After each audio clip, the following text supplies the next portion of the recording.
The thing about the market and the reason why I'm still here and doing this work is because A, I don't think we get to where we need to be in terms of transforming capitalism without putting a price on carbon.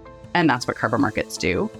And B, I have never, ever, ever seen a better instrument, not even in all my years working with USAID and managing, hundreds of millions of international assistance dollars. I've never seen a better system for getting money from where it is today to where it needs to be in the global south and to frontline communities and ecosystems in particular. This is Climate Rising, a podcast from Harvard Business School, and I'm your host, Mike Toffel, a professor here at HBS. This episode is another in our series on voluntary carbon markets. Today, I'm joined by Alexia Kelly, Managing Director of the High Tide Foundation's Carbon Policy and Markets Initiative. Alexia has nearly 2 decades of experience working at the intersection of climate policy and finance, including leading roles at the U.S. State Department as a lead negotiator to Article 6 of the UN Paris Agreement, and at Netflix as Director of Net Zero and Nature. I'll ask Alexia to describe her role in bridge building between the many efforts to improve the integrity of voluntary carbon markets. I'll also ask how the data revolution from new satellites to artificial intelligence and machine learning have the potential to improve carbon markets. Finally, I'll ask her to update us on how the UN COP negotiations at Baku in late 2024 made real progress on Article 6 of the Paris Agreement that deals with carbon markets.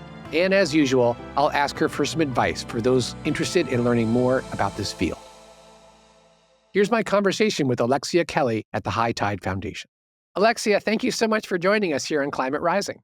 Thanks for having me, Mike. So you have a really interesting biography. You've worked in the nonprofit sector, you've worked in the private sector, you've worked in the government sector. Tell us a little bit about your background and how you ended up where you are today. Yeah, sure. Great to be here and having this conversation today. I've had the opportunity to work on carbon markets really since some of the earliest days. So I started my career in 2006, actually at the first regulation of the greenhouse gases in the United States at a nonprofit in Oregon called the Climate Trust, which was established under the 1997 carbon dioxide regulation. And so that basically ran parallel to the development of the Kyoto Protocol under the UNFCCC. So over the course of now nearly 2 decades working in and around carbon markets and carbon pricing, I've worked in the nonprofit sector, including with the World Resources Institute on Waxman Markey when we were trying to get federal legislation passed in the 2009, 2010 era. I was recruited to join the State Department team in 2010 at the beginning of the Obama administration and had the opportunity to spend a number of years there working both on international development work through our Enhancing Capacity for Low Emissions Development Strategies program, as well as our lead negotiator for emissions trading under the UNFCCC, which was pre-Article 6, but we'll talk a little more about Article 6 later, which are the emissions trading provisions of the Paris Agreement.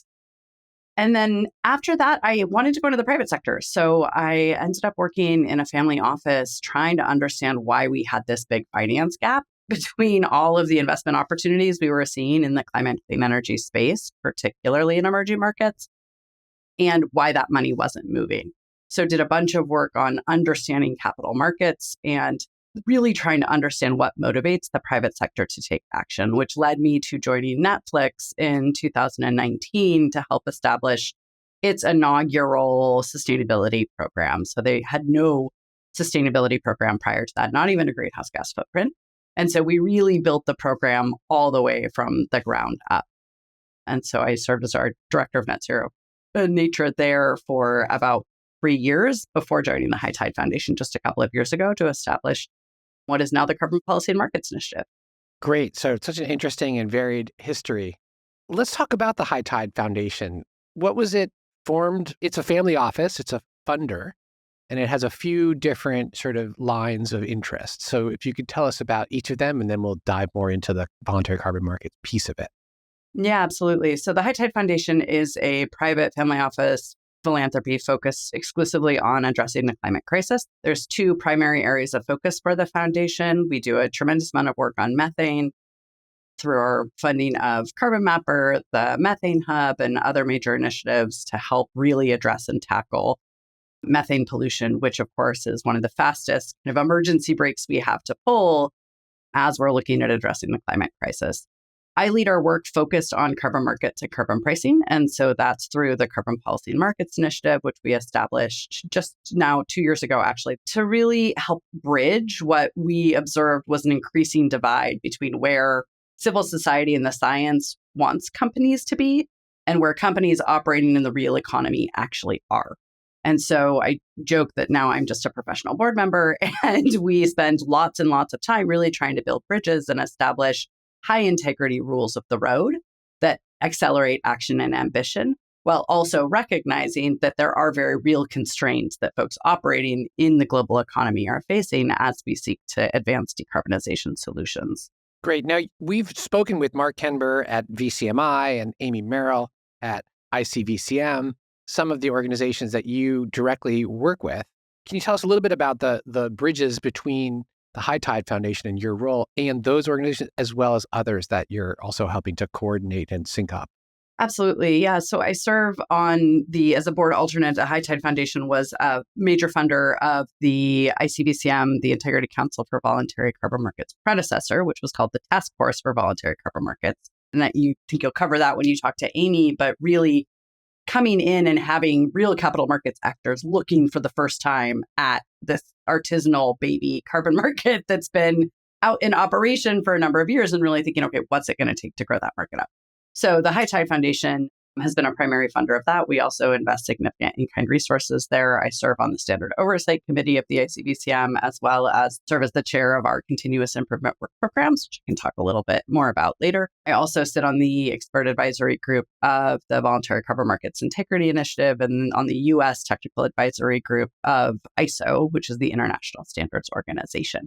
So really spending a lot of time helping to connect dots and accelerate connective tissue among and between all of the different standard setting bodies that are out there that are now really deciding what constitutes credible voluntary corporate climate action and how do we do the accounting for those actions so that we know what's working and what's not working and really have a basis upon which to compare level of effort and engagement across this set of issues. So all these, as I understand it, all of these organizations basically are trying to lift the tide of standards so that the critiques that have befallen much of the voluntary carbon markets are addressed by, again, raising the bar, setting standards, say you have to be at least some level of integrity in order to even be in the market of voluntary carbon markets, because to the extent that there's these laggards, it pulls down the whole industry. Is that the right way to think about it? Absolutely. I mean, you need that strong floor. And actually, when I was at the Climate Trust in 2008, we established something called the Offset Quality Initiative because there was a lot of concerns over whether or not we were really going to be able to set that bar for offsets because this endeavor of pricing and measuring and quantifying the impact of actions that we're taking to mitigate climate change is so challenging. And so we've really needed to agree on what a rule set is for how you do that accounting and how you do that measurement, because it didn't exist. Like we've been literally making all of this up as we go for the last 2.5 decades. And we've learned a lot. But I think it's important to remember that this is really the first time we've ever tried to do this. And certainly when we were writing the rules the first time, 15, 20 years ago, we lacked a lot of the technologies, science, and data that we have available to us today, which means that you sort of have to set rules with what you have, right? As a policymaker, that's what you do. You take the best available information and you set the policy in the best, most rigorous way you think possible. And so we've seen that kind of continue to evolve in the carbon markets over the last 20 years. And we've also really gotten a lot better at doing this. And I think that doesn't get enough credit and attention. We have actually a fair degree of uniformity and agreement now on what the core rules should be for what constitutes a high quality carbon credit. And we have a much better sense of what needs to happen between now and the next 5 years, to really get this market to scale, because it's still not operating at scale, right? It represented about $750 million of value last year. Like it's a baby market still relative to almost any other capital market that's out there. So can you say you're seeing some progress in these areas and getting some consensus? Can you describe an example or two of what that looks like? So what would have been allowed in the past that's now not going to meet the minimum bars that these organizations are lobbying for? It's a really good question because what we've seen over the last couple of years, particularly through the work of the Integrity Council for Voluntary Carbon Markets, is an emerging consensus on what global thresholds quality standards look like, right? So the core carbon principles that we've laid out, thinking about things like additionality, things like permanence, those key tenets of what constitutes a credible way to measure the impact of the things we're doing are pretty well established now. I think we've explored that from just about every avenue, and there's broad consensus on how you do that. The assessment framework that the ICVCM published a couple of years ago, which is the rule book by which we measure how these core carbon principles are implemented by the programs, also represents a really important step forward in terms of the consensus of what right looks like. But one of the things that struck me the most as we've been going through, so what we do at the ICVCM is we go through methodology by methodology. And we look at all of the methodologies that the programs are using for a given type of project. So maybe a landfill gas destruction project, for example, or renewable energy credits, or RED Plus, or improved forest management. So there's different methodologies that have emerged to measure the impact of all of those things. And it often comes down to one or two key decisions or like emissions factors in each of those methodologies that determine how much credit you get for that particular project and determine whether we're doing a good job of assessing, the net impact of that particular project. And that set of work has been particularly challenging. So we've assessed about 37% of the market at the ICVCM right now, and we've only approved 3% of the core methodologies. And one of the reasons that that's the case is because of renewable energy. And renewable energy is kind of a fascinating example of how this market has evolved, because when the first renewable energy projects were getting going, 25 years ago, 30 years ago, they were substantially more expensive than their fossil fuel incumbent alternatives, right? Like orders of magnitude more expensive. And over the last 20 years, we've seen just a precipitous decline in the cost of renewables, which is a wonderful thing. That's exactly what all the policies we put in place is what we wanted to see happen. But it calls into question whether or not a lot of those projects really need now the carbon finance to help close that financial viability gap. Let me just interject a minute. So just to make sure people are following this and make sure I'm following this. So there's one of the criteria to have a carbon credit issued is it has to pass many tests, but one of them is this additionality test, which essentially states, does the project's success in terms of being profitable is it hinge on the climate finance coming from the carbon credits? Because if it would be profitable on its own, well, then you don't really need the carbon credits. And only if it sort of the carbon credits pushes it over that threshold, that's when it can be issued a carbon credit. That's the game, saying like, I'm going to invest in a carbon credit in order to create emissions reductions or removals that wouldn't otherwise have happened. So this is all about the counterfactual, just to catch folks up. Exactly. Yeah. Thanks so much for that explanation. And that's exactly right. And so we have about 8 different ways in which we test for what's called additionality, ranging from a pure financial additionality test. Are the carbon credits helping you meet your internal rate of return threshold, for example, all the way through to what we call a positive list of technologies, where we say, okay, we know that this technology is still more expensive and not common practice. And so therefore, up until a certain rate of penetration, all of that's going to be considered additional, and you don't even have to think about it. If you meet this technology test, then you're good to go. Testing for additionality is extremely difficult, right? Because what we're trying to do is develop a universally applicable sort of set of tests that can accommodate the almost infinite range of individual project circumstances, while also setting a pretty good threshold bar that's enabling us to separate out the stuff that really didn't need the carbon finance from the stuff that did. And, as in most other fields, it's not going to be perfect every time. Like, that's just not the way the world works. And that's okay. And I think that's one of the things that the carbon market has really suffered from is this expectation that it's perfect all the time. And it's not going to be. And we don't need it to be. What we do need it to be is effective. And we do need it to be actually delivering the environmental impact that it needs to in order to help us solve this problem. Because, for me, if I'm going to spend $1 on climate change mitigation, I want to make sure that that dollar is doing something that wasn't going to happen anyways.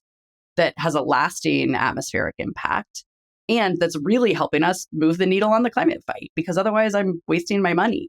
And so that is what the carbon markets enable us to do. It's the first place. I always joke, the carbon markets aren't the worst. They just went first. Like, they were the first time we ever tried to do this huge, complicated thing. And we are getting much, much better at it than we used to be. And I'm feeling particularly optimistic that, moving forward, we're really going to be able to do that granular assessment much more robustly and rigorously, in no small part, as we talked about yesterday, just around the advent of new technologies and data and sources of information that we just simply didn't have available the first time around. Great. And I want to dive into that in just a minute. But before I do that, one of the organizations that you mentioned you're working with is ISO, or the International Organization for Standardization, Swiss-based, with national offices or national outreach in each of the countries, including the US, under other names that are like ANSI and so on. And ISO has lots and lots of standards. I've done research in this area for some time. They have ISO 14001, which is an environmental management standard, the 9000 quality management standard, a more recent occupational health and safety 45001 standard. And they, so far, don't have a standard, as I understand it, on voluntary carbon markets and what constitutes like meets an ISO bar. And so it sounds like they're working on that. It's taken, I don't know, you mentioned 20 years for us to get there, and we're not there yet. Can you tell us a little about what's ISO's angle on this and why has it taken so long? Yeah, there's two things happening at ISO that are related to both supply and the quality of the credits, and then demand. And I'll touch briefly on both of those. The supply side is actually interesting because ISO has had a standard on how you do project-based greenhouse gas accounting for a very long time. We finished it in, I think, 2006, maybe, 1464-2. For those of you who want to go look it up. And what that does is basically provide very high level guidance around how you do this quantification. So you need to think about additionality, you need to think about permanence, but it's really at a principles level. So ISO tends to deliver standards that are at a relatively high level, and then you layer in underneath it more detail at the other standard level. So as we've noted, what's happened in this space in particular is that because it's not regulated and because we haven't been able to come up with a uniform global system to address this problem, we've seen this kind of thousand flowers blooming approach in the voluntary carbon market, where a bunch of different nonprofits and regulatory regimes around the globe have sort of popped up and said, okay, this is important. We need to figure out how to do this. And somebody should really be bringing some transparency and oversight to this space. We're going to do that on a nonprofit basis. And so, you hear about the big four, Verra, ACR, and other carbon crediting standards that are active. Those are nonprofit organizations. They are often built on top of the ISO 1464-2 rules. So what's happened is that's become the sort of backbone.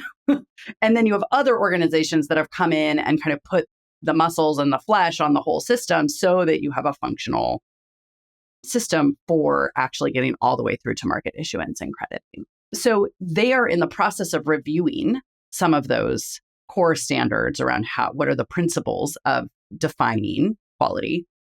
On the other hand, and I think of interest to folks, there's been a lot of debate around what defines a credible net zero claim for companies that are taking voluntary action and what should be allowed to count. How do you set your target? How do you account for progress towards your target? What does that all mean?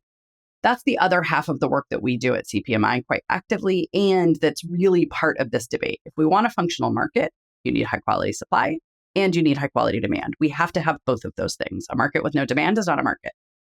And there are real ideological divisions in civil society and in the nonprofit space in particular around whether markets can ever be an appropriate way to solve environmental challenges, right? I think over the course of my career, we've seen a number of instances where they've been harnessed very effectively to do that. But there's also been high profile failures, right? And if you read the New Yorker article about some of the stuff that's happened in the voluntary carbon market, like the lack of oversight and regulation has been a real problem. And there are opportunities for carbon cowboys to come in and take advantage of the system. And so that's really eroded trust and confidence, I think, particularly among young people who are sort of saying, look, you guys have had 20 years to implement these market systems. They aren't working. We're still in a climate crisis, right? And it's a real honest and important and legitimate conversation to be having about where do we deploy market-based solutions effectively and where do we really just need regulation? I think if you ask most of us who've worked in this space a long time, we'd prefer to have regulation hands down every time. We've also really struggled to get regulation in place. And so now we're in this world where voluntary action plays a really important role. So ISO has actually established a process now to write rules around what a net zero standard might look like and what type of information you would need to disclose if you wanted to make a claim and have it, what we call it, assured, or have a third party come in and look at what you're saying to make sure it's legitimate and meets the rules of an existing standard that's out there in the world. So that conversation is happening right now under this big international umbrella in ISO's incredibly complicated and kind of Byzantine architecture that frankly is worse than the UN. It's kind of amazing. But those conversations are moving forward apace, and the hope is that they will have a kind of initial agreement on what our credible net zero standard looks like that's internationally applicable in the next 18 months or so. Got it. I want to circle back to something you said earlier where you said, these markets have been evolving. They don't need to be perfect every time. I don't know. I wonder if, in fact, you mentioned the New York article. There's been a number of articles of instances when things haven't worked, when the measurement has been proven to be overestimating, for example, how much carbon is actually being sequestered, or reversals occur. You prevent a stand of trees intended to be felled from, in fact, being felled, and you've addressed leakage. No one else's forest is falling instead, but then there's a hurricane that knocks them down anyway, or a forest fire. And so those emissions aren't sort of secured for the long run, the permanence concept. So my sense is that they don't have to be perfect, but there has to be consequences when those imperfections arise. Because just like when you buy a product or a service and you have an expectation that it's going to work, if it doesn't work, you have some recourse of, say, a warranty and I do know that there's, some mechanisms in place that call buffer pools where you can tap into if in a reversal case, or there's even insurance that can arise. My sense is that those mechanisms are not widely understood, and they're often not in the reporting, and maybe they don't always exist. I don't actually know. What's your sense about that? When these failures do occur, do you feel like the systems are in place actually to nonetheless sort of compensate for the losses, or are there still cases where those losses occur and then you're just out of luck? Yeah, this is one of my favorite questions and most important issues facing us. And I'll take baselines and permanence separately because they're two distinct but related issues. The permanence one is interesting because, as you know, we actually have quite extensive systems in place to manage reversals and address the risk of reversal and storage. And they are not well understood. I think they don't get talked about enough, and people really don't understand how they work. A fundamental principle of almost all crediting systems is this notion of conservativeness. So almost always, you're going to be the most conservative number across the board.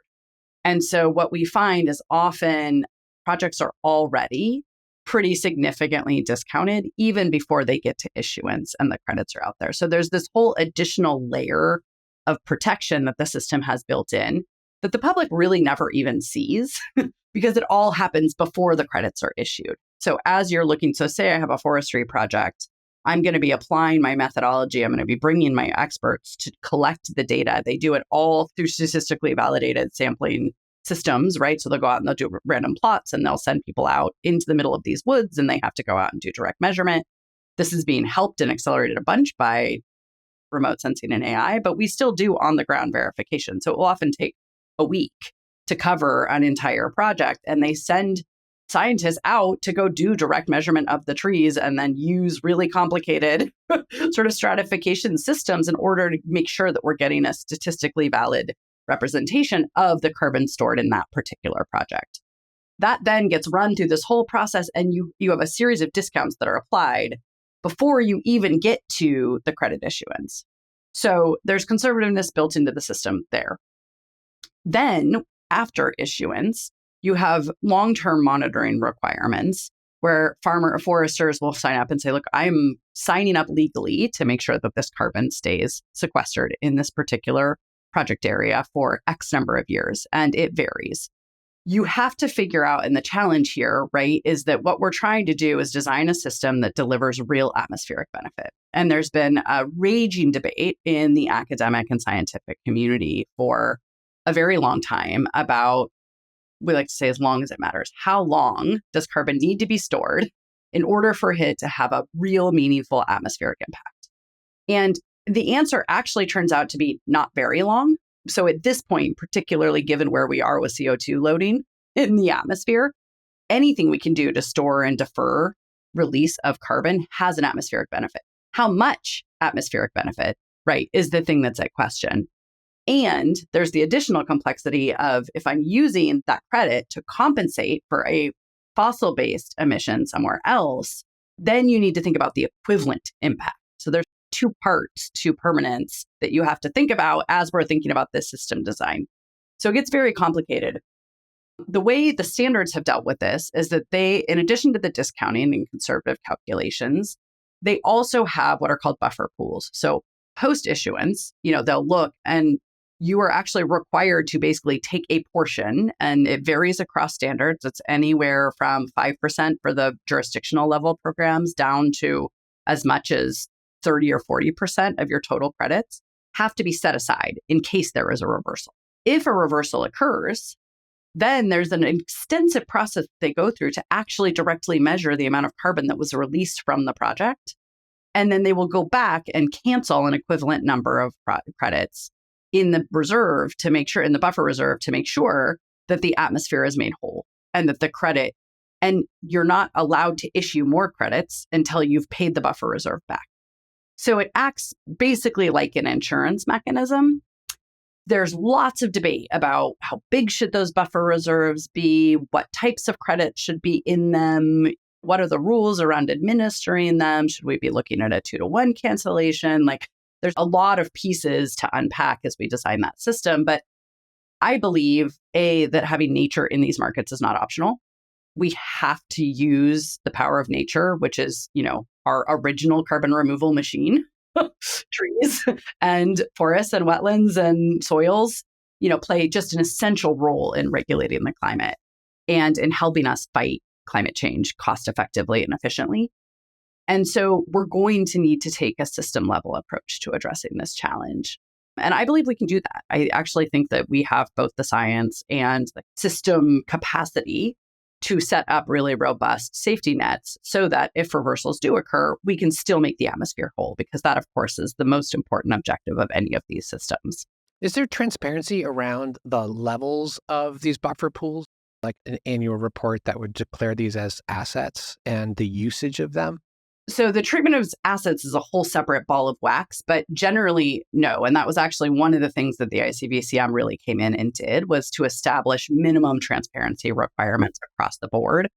I actually co-chair our continuous improvement work program on permanence. And one of the things that we're looking at is doing buffer reserve stress testing.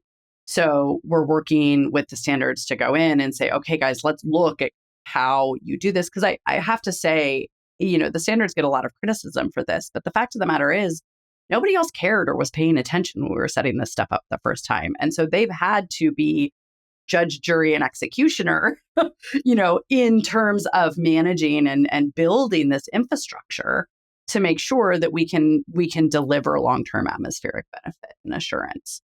And so there's a lot of really exciting conversations happening right now about, well, what would a global permanence approach look like? And how could we think about, these types of systems in a more comprehensive way, so that you don't have these small nonprofits trying to stand up these systems and manage this big problem by themselves, but actually think about it more holistically from a market-wide perspective. So I'm expecting that there's going to be a lot of really exciting and interesting progress in this set of topics in the next couple of years. But we still have a ways to go. The system is not where I think any of us would like it to be if you asked folks who work in the market today. And this, I think, is just a fundamental question that we have to ask ourselves is, is it better to have something that is working well, but maybe not perfectly, but actually doing things in the real world? Or which we could easily do, should we wait until we have the perfect design and we've got it all figured out and we talk to each other about it for another 20 years and then maybe we set something up once we're sure that we have absolutely every T crossed and every I dotted? I'm very much, especially after working in the private sector for so long, in the camp of it is much better to be doing things, even if they aren't delivering 100% of what we need them to be doing, because we're in a climate emergency. And I want to be throwing water on the fire, not debating the color of bucket we're throwing the water with. Even if every drop of that water doesn't reach the fire, the majority of it is doing so. And there's these mechanisms to reroute those drops, it sounds like. And I do just have to say also, the thing about the markets and the reason why I'm still here and doing this work is because I don't think we get to where we need to be in terms of transforming capitalism without putting a price on carbon. And that's what carbon markets do. And B, I have never, ever, ever seen a better instrument, not even in all my years working with USAID and managing, hundreds of millions of international assistance dollars. I've never seen a better system for getting money from where it is today to where it needs to be in the global south and to frontline communities and ecosystems in particular.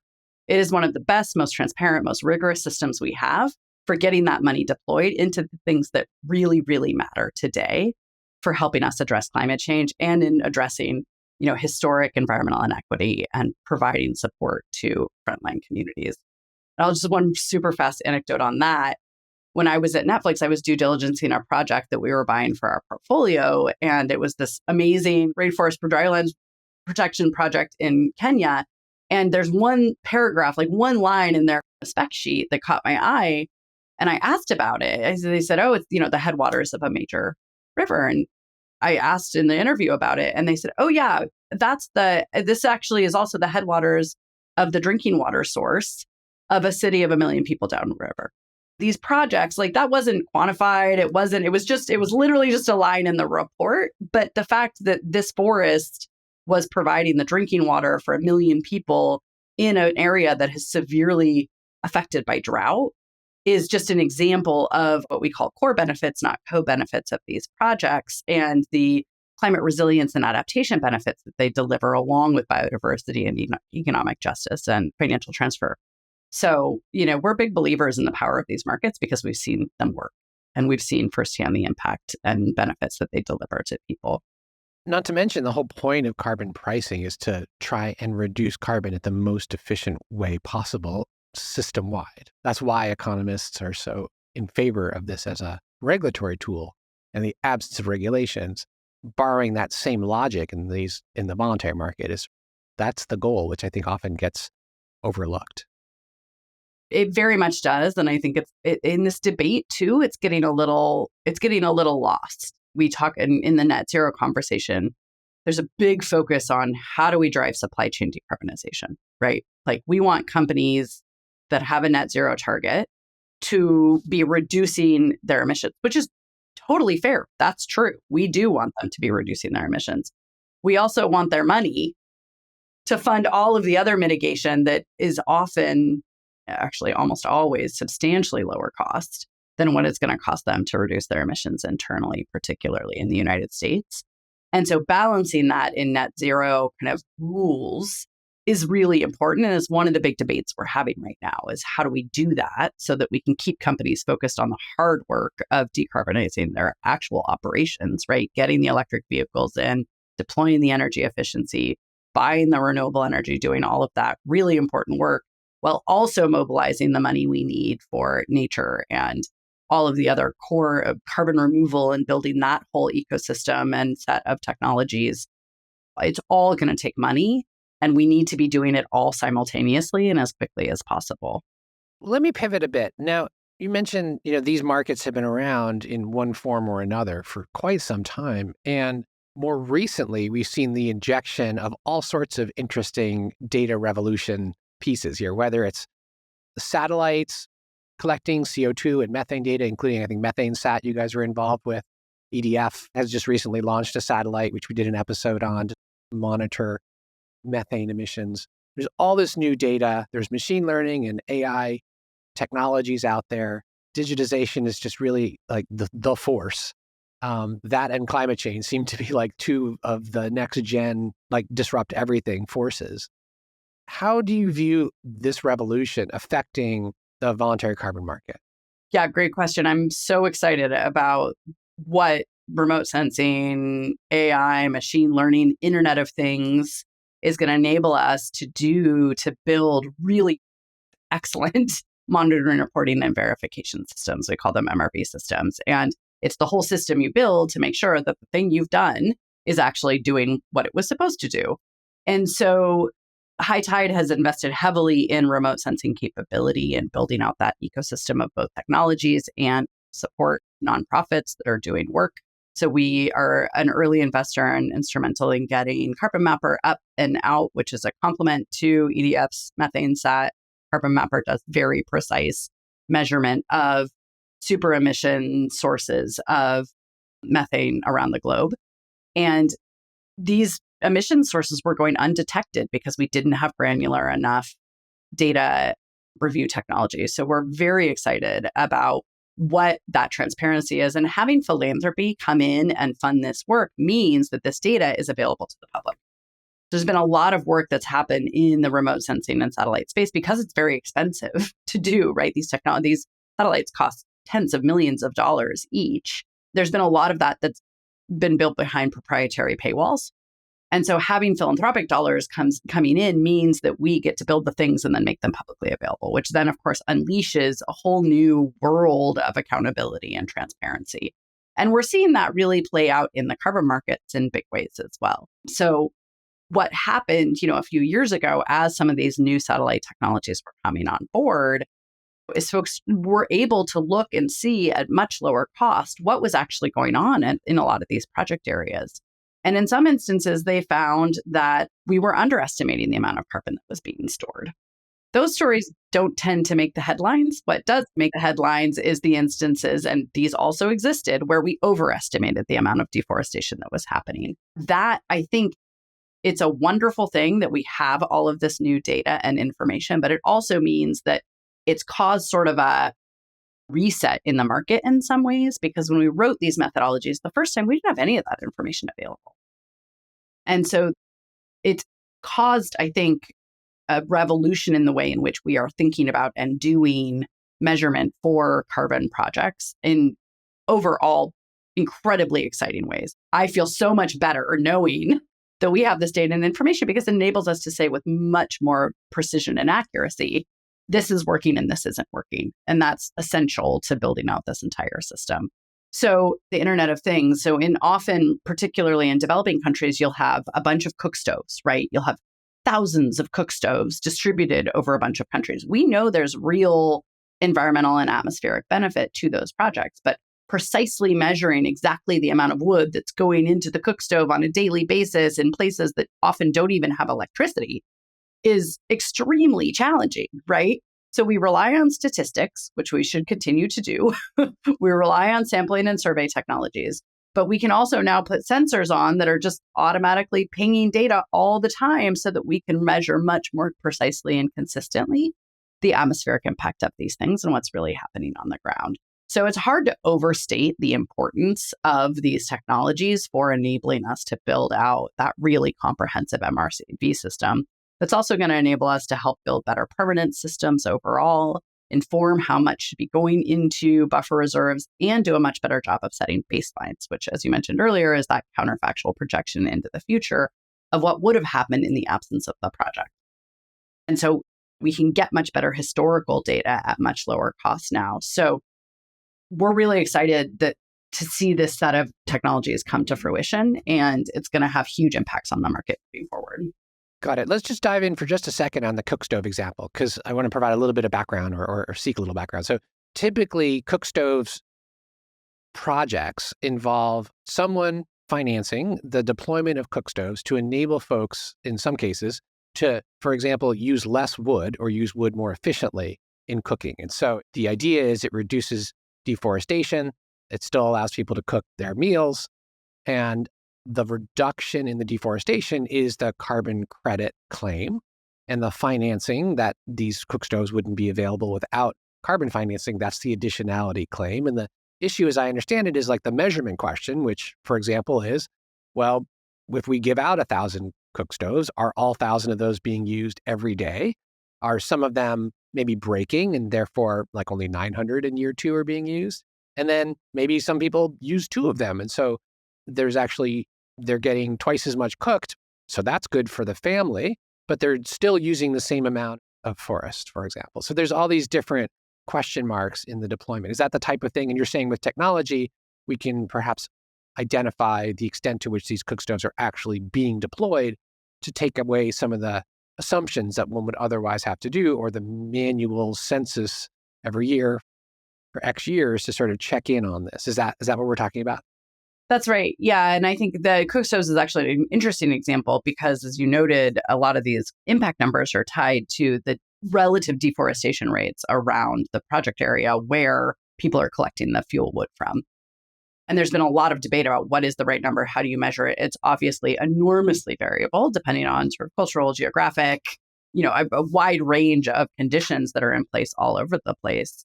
And so there's a new model that's being developed using remote sensing data in order to do a better job of calculating the net impact of cook stove projects in surrounding areas. And so it's just a good example of how new technologies are enabling us to do better and more accurate measurement. But it also is causing, a correction in the market because the data we had before wasn't as good as the data we have now. And so most of the standards are now in the process of rewriting the rules to reflect and accommodate this new data that we have. Does that mean that everything came before is garbage? No, it doesn't. But it does mean that we are now even better at more accurately measuring what's happening on the ground. Great. Okay, so I want to pivot again. You had mentioned earlier in your intro, of course, that you'd worked for the State Department. You'd mentioned that you'd sort of helped negotiate the Paris Agreement. And so I want to take advantage of that expertise that you bring to talk a little bit about like the compliance markets, which are working in parallel to these voluntary carbon markets, and just to sort of explore the use of carbon credits in that market, which I think date all the way back to the Kyoto Protocol in the late 90s and the CDM, or Clean Development Mechanism, which set up some rules for how you can, in countries that didn't themselves have to reduce, they could nonetheless reduce and sell the benefits of that to the countries that had to reduce, which sounds a lot like a carbon credit, but maybe at the more national level with the sort of the endorsement and backing of the UN, which again is different from the voluntary carbon market. So give us a brief history of carbon credits in the compliance market, and then all the way to today, where most recently in Baku, most recent COP, as I understand it, there was finally some real precision around, you mentioned Article 6 of the Paris Agreement, which sets up some rules again for going above and beyond regulatory requirements using mechanisms that seem a lot like the carbon credits we've been talking about. Yeah, absolutely. And it's important to note that the unit of measure in carbon markets, regardless of whether they're in voluntary or compliance systems, is the same. So it's 1 ton of carbon dioxide reduced, removed, or avoided, and typically measured in metric tons. And so the difference comes in the methodologies typically and the issuing bodies for the credits. And so one of the disadvantages of the fact that we haven't had a global system in place so far is that there is no kind of one decider on what quality looks like in the market. So we have this patchwork of both regulatory and voluntary standard setting bodies that have emerged over the course of the last 20 years to say, this is how you measure a ton of carbon. These are the rules. Under the UNFCCC, the United Nations Framework Convention on Climate Change, which is, of course, where we negotiate international agreements related to climate change, under the UN, has been working for now almost 30 years on trying to broker an international global deal to address the climate crisis. I joined the UN process in 2010 when I joined the beginning of the Obama administration, and we had just come out of Copenhagen, where the US came and said, we're back, but the system we built under Kyoto that we helped architect, we don't really like so much anymore because it differentiated between developed and developing countries. And in order to get a deal through Congress, the US felt that we needed to be on equal footing with China and India and some of our economic competitors, or we were never going to get a deal done. Right, because those were categorized at the time as developing countries, which didn't have obligations, unlike, for example, Europe and the US. Correct. So under Kyoto, global north countries, the US, the EU, Australia, Canada, had emission reduction obligations that were quantified. And the global south did not, which, look, there are good reasons for that, right? Like the global north is responsible for most of historic emissions. And it's only been until the last decade or so that the emissions profiles have flipped pretty dramatically, and China and India, South Africa have all emerged as large, globally important and impactful emitters. So we came in Copenhagen and after Copenhagen and basically said, we need a new deal. We're going to have to renegotiate everything because we need developing countries. We know your emissions are increasing and we need developing countries at the table and on equal footing with the US. And so it took us 6 years, but that's what the Paris Agreement is. It is a normative system that enables us to bring all countries to the table. In order to get all countries to the table, though, what it basically meant is that the countries demanded that they were able to write their own rules, by and large, for what they wanted to do domestically. And so we have these things called nationally determined contributions, which is where every country kind of sits down and says, this is what I'm willing to contribute. These are the targets I'm setting. These are the coverage requirements. And we have reporting and transparency requirements about that at the UN. We also have a court of public opinion where you come and you bring your report. You have this thing called a biennial report. You bring it to the UN. You stand up in front of the UN. You report on your progress and you defend it. And countries ask you questions about your report. What are you saying? What are you doing? How's this policy working? What happened here? Why did you do that? But that is now the kind of international architecture and system we have.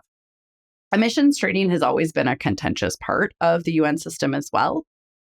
Historically, under Kyoto, it was a bidirectional. It was one-way flow. You're the clean development mechanism and a variety of other instruments, but mostly the EU, which was really the only country that had a significant carbon price and obligation, bought from developing countries who generated credits and sold them through a UN-administered mechanism called the Clean Development Mechanism. Because we are now in a world where all countries have emission reduction obligations, the accounting gets a little more complicated, and so do the kind of flows of credits and the potential flows of credits. So there's 3 articles or 3 paragraphs under Article 6, which is the emissions trading provisions of the UN. Article 6.2 covers bilateral agreements. So it's countries now are able to sort of write their own rules for how they want to do emissions trading. If 2 countries want to cooperate on a bilateral basis, they could do that. They set up their program, they set up their systems, and they report it to the UN on this is what we're doing. Article 6.4 is the centralized UN body. So we have a centralized UN body that works a little bit like the CDM did, where there is a decision-making group that sets the rules, approves the methodologies, and issues the credit, supported by the UN Secretariat. And it's called the Article 6 Supervisory Body.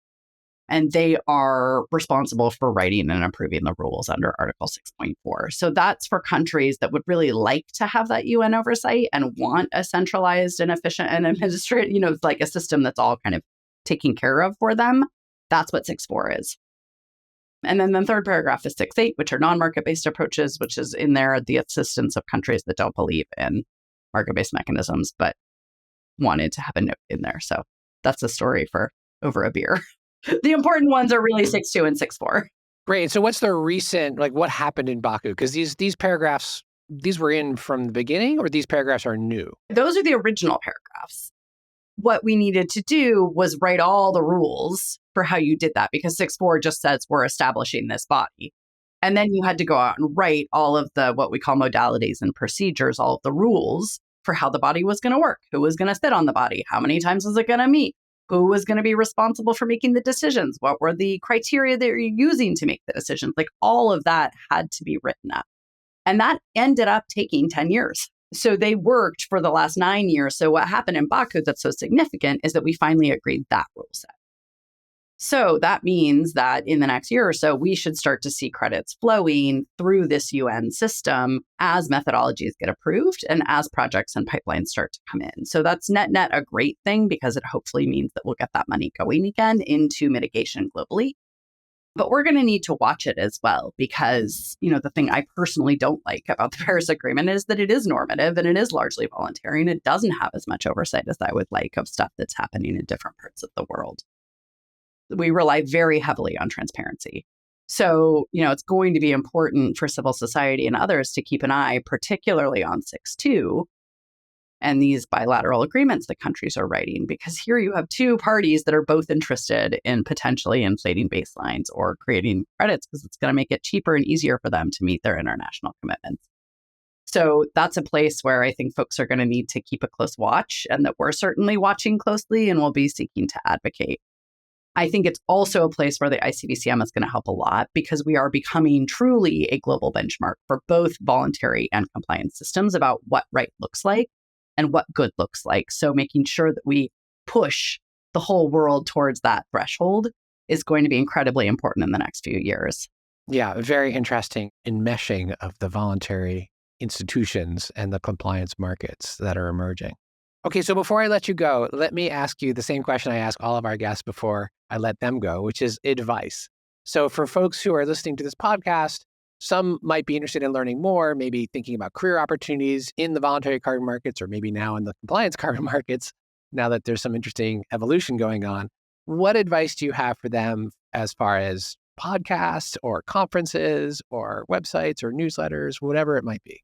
Yeah, but before I give you my quick list, I will say I really encourage people to go work in government.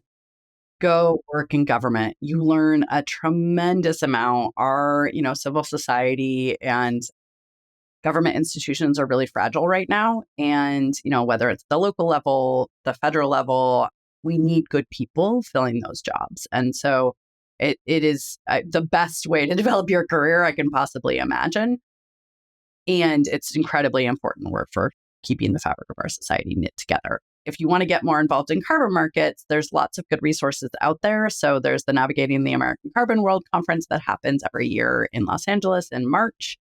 That's hosted by the Climate Action Reserve and the International Emissions Trading Association. The International Emissions Trading Association is an industry association that is basically the carbon market. And they host a number of conferences as well that are quite good. And then if you can, go to a COP or go to the UN, because that is where a lot of these conversations end up happening. So that's a really excellent place to learn more as well. Great. Terrific. And you're launching a podcast? I am launching a podcast. Yep. Just in the next couple of months, it'll be called Navigating Net Zero, and we'll cover both corporate decarbonization perspectives, as well as really dig into some of these meaty issues that you did such a great job raising here today, Mike, in terms of how does the carbon market work? What's happening? Where's it going? And how do I stay abreast of the rapidly moving and evolving spaces? Terrific. Well, I look forward to subscribing once that's launched. Thanks so much. And thanks so much for having me today. That's been a wonderful conversation, Alexia, very wide-ranging, and I've learned a lot. So thank you so much. That was my conversation with Alexia Kelly, Managing Director of the Carbon Policy and Markets Initiative at the High Tide Foundation. Climate Rising is produced by Sophie Wong. Craig McDonald is our audio engineer, and I'm your host, Mike Toffel. Video production by The Podglomerate. Thanks for joining us.